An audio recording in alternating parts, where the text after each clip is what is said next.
Welcome back to வலி cooking. நம்ம இன்றைக்கி இந்த வீடியோவில் வீட்டிலே பீஸா செய்ய போகிறோம். ஈஸ்ட்டும் இல்லாமல் மைதாவும் இல்லாமல். ஸோ ஈஸ்ட் மைதா ரெண்டுமே இல்லை அப்படின்னாலே கண்டிப்பாக நம்ம கோதுமையில் தான் செய்ய போகிறோம். ஸோ ரொம்ப ஹெல்த்தி, நிறைய வெஜ்ஜீஸ் ஆட் பண்ணி சப்பாத்தி மாவில் தான் செய்கிறதுனால ரொம்ப ஹெல்த்தி சாய்ஸாக இருக்கும். நீங்கள் வீட்டிலே பிள்ளைங்களுக்கு ஈஸியாக செஞ்சு கொடுக்கலாம்.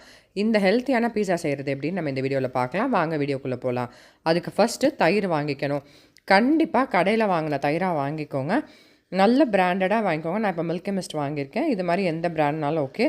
பட் கடையில் வாங்கினதை நல்லா கெட்டி தயிராக இருக்க மாதிரி பார்த்துக்கோங்க. தயிர் புளிச்சிருக்கக்கூடாது. அப்போ தான் நல்லாயிருக்கும். அதனால் ஓரளவுக்கு நல்லா ஃப்ரெஷ்ஷாக லேட்டஸ்ட்டாக அந்த தயிராக எடுத்துக்கோங்க. அந்த இவ்வளோ கெட்டியான தயிராக இருக்கணும்.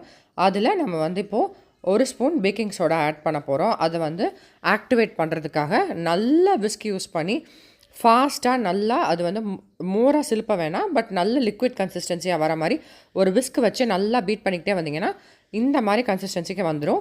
இதை தனியாக எடுத்து வச்சுக்கலாம். ஃபஸ்ட்டு ஸ்டெப் இது தான். அதுக்கப்புறம் நான் 2 கப்பு கோதுமை மாவு எடுத்திருக்கேன். நீங்கள் எந்த கோதுமை மாவு எடுத்தாலும் ஓகே.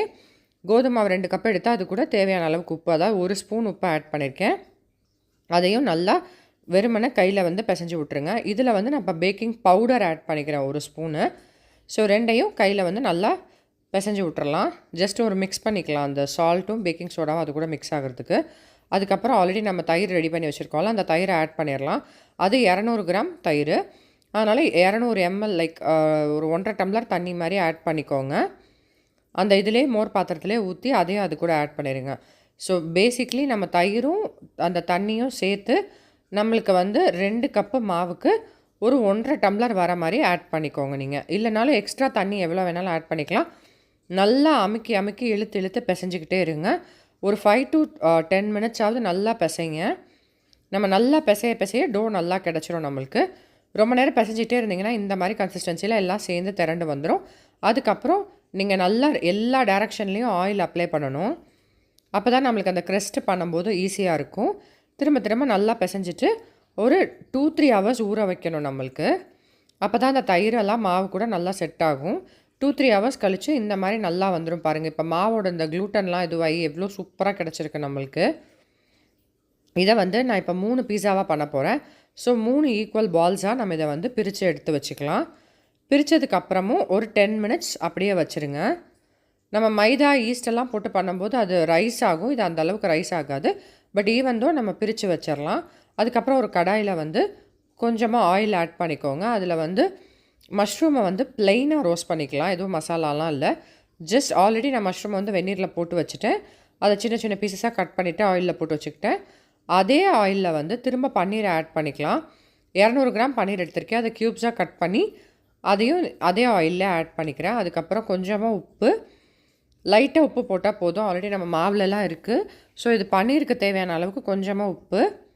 அதுக்கப்புறம் மிளகாப்பொடி, தனி மிளகாத்தூள் போட்டிருக்கேன். 1/2 ஸ்பூன் மாதிரி போட்டிருக்கேன். ஸோ இதையும் அதுக்குள்ளே போட்டு நல்லா மிக்ஸ் பண்ணிடலாம். ஆக்சுவலி பன்னீரையும் மஷ்ரூமையும் ரோஸ்ட் பண்ணுறோம். பன்னீருக்கு கொஞ்சம் நிறையா எண்ணெய் விட்டிங்கன்னா நல்லா டேஸ்ட்டாக இருக்கும். இந்த மாதிரி அந்த எண்ணெயிலேருந்து பொரிச்சு எடுக்கிற மாதிரி வெறும் பன்னீரை மட்டும் எடுத்து வச்சுக்கோங்க. அதுக்கப்புறம் இப்போ நம்ம ஆல்ரெடி 3 இதுவாக பிரிச்சுருக்கோம்ல, அப்போ அதில் 1 மட்டும் நம்ம எடுத்துக்கலாம். இந்த மாதிரி பீஸா பிளேட் இருக்கும், அவன் கூட இருக்கும். இல்லைனா நீங்கள் தனியாக நம்ம வீட்டில் இருக்கிற பிளேட்டில் வாங்கி நீங்கள் குக்கர்லேயோ இல்லை ஏதாவது ஒரு கடாயில் கூட சேம் ப்ரொசீஜர்லேயே நீங்கள் வீட்டில் செய்யலாம். நான் இப்போ அவனில் செய்கிறேன். ஸோ இந்த மாதிரி ஒரு பால் மட்டும் நம்ம எடுத்துகிட்டு நல்லா ஃப்ளாட் பண்ணுங்கள் அந்த பிளேட்டில். உங்களால் எவ்வளோ சின்னமாக பண்ண முடியுமோ அவ்வளோ சின்னமாக பண்ணிங்கன்னா அந்த க்ரஸ்ட் நம்மளுக்கு ஸ்மாலாக கிடைக்கும். அதுக்கப்புறம் ஒரு ஃபோக் வச்சு இந்த மாதிரி நல்லா குத்தி விட்டுருங்க. அப்போ தான் அந்த சாஸ் இதெல்லாமே நல்லா கீழே வரைக்கும் க்ரஸ்ட்டில் இருக்கும். ஸோ க்ரஸ்ட்டை நல்லா ஈவனாக முடிஞ்ச வரைக்கும் ஃப்ளாட் பண்ணிடுங்க. இது பீஸா சாஸ்னே கிடைக்கும் கடையில்.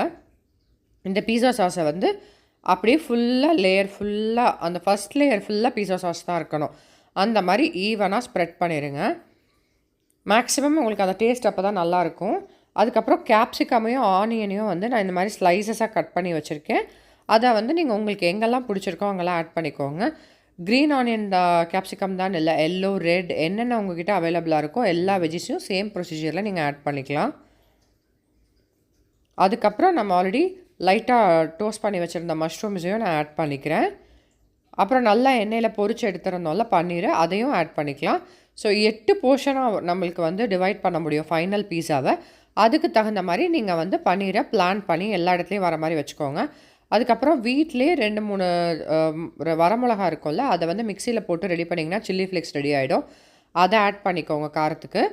அதுக்கப்புறம் இந்த மாதிரி மிக்சட் ஹர்ப்ஸ் கிடைக்கும். இந்த ஒரிகானா இதெல்லாம் வந்து இந்த மிக்சட் ஹர்ப்ஸ்லாம் அதில் ஆட் பண்ணிடுங்க. மொசரல்லா சீஸ்ன்னு கிடைக்கும், அதையும் வாங்கிக்கோங்க. அதுதான் நம்மளுக்கு வந்து அந்த சீஸியாக கிடைக்கிறது. ஸோ இந்த சீஸையும் தேவையான அளவுக்கு நல்லா நிறையாவே போடுங்க. அப்போ தான் நம்மளோட பீஸா வந்து நல்லா சீஸியாக இருக்கும். அதுக்கப்புறம் ஆல்ரெடி நான் அவனை வந்து 170 டிகிரி செல்சியஸில் ப்ரீஹீட் பண்ணி வச்சுட்டேன். ஸோ ப்ரீஹீட் பண்ண அவனில் வந்து நம்மளோட பீஸாவை வந்து பேக்கிங்க்காக வச்சுருங்க. கன்வெக்ஷன் மோடில் வச்சு பேக்கிங்க்கு வச்சுருங்க.